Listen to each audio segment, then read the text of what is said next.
আপনি কি জানেন, যখন একজন ব্যক্তি আল্লাহর নাফরমানি করতে থাকে তখন এই জমিন কি বলে? তখন এই জমিন আল্লাহ তাআলার কাছে ফরিয়াদ করে যে, হে আল্লাহ, আপনি শুধু আমাকে একবার হুকুম দিন। এই বান্দা যেভাবে বিছানায় এপাশ ওপাশ হয়, আমি আমার মাটিটা শুধু ওই বান্দার উপর দিয়ে এপাশ ওপাশ করতে চাই। আপনি আমাকে শুধু হুকুম দিন, আমাকে একটা অনুমতি দিন। তখন আল্লাহ রব্বুল আলামিন কি বলে জানেন? আল্লাহ রব্বুল আলামিন বলতে থাকে, হে জামিন, তুমি একটু সবর করো, একটু ধৈর্য ধারণ করো। তুমি কি জানো আমি এই আসমান জমিন সব কিছু কুন ফায়াকুন বইলা বানাইছি। গাছপালা নদী নালা যা কিছুই তুমি দেখো না কেন, এই সব কিছু আমি আল্লাহ কুন ফায়াকুন বইলা বানাইছি। কিন্তু এই মানুষকে আমি আল্লাহ নিজ হাতে বানাই, তারা আমি অনেক যত্ন কইরা অনেক মায়া কইরা বানাইছি।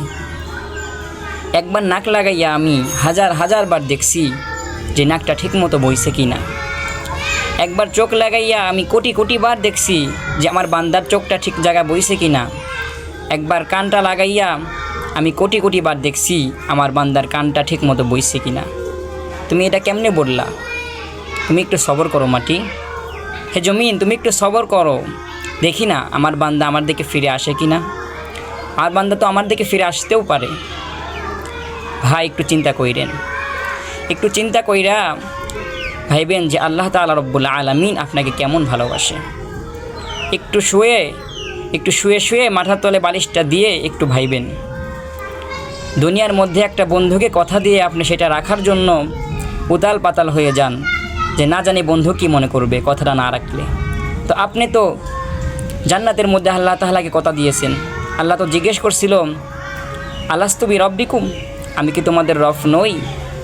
আপনি তো উত্তর দিয়েছিলেন, অলু বালা, অবশ্যই হে আল্লাহ, আপনি আমাদের রব। তাহলে কেন আল্লাহকে ভুলে গেলেন? কেমনে ভুলে গেলেন? একটু চিন্তা কইরেন, একটু মাথার তলে বালিশটা দিয়ে একটু চিন্তা কইরেন যে আপনার কি করা প্রয়োজন ছিল আর আপনি দুনিয়ার মধ্যে এসে কি করতেছেন। আল্লাহ রব্বুল আলামিন আমাদের সকলকে সহি বুঝ দান করুক। আল্লাহ রব্বুল আলামিনের সমস্ত কথাগুলো মেনে চলার তৌফিক দান করুন। আমিন।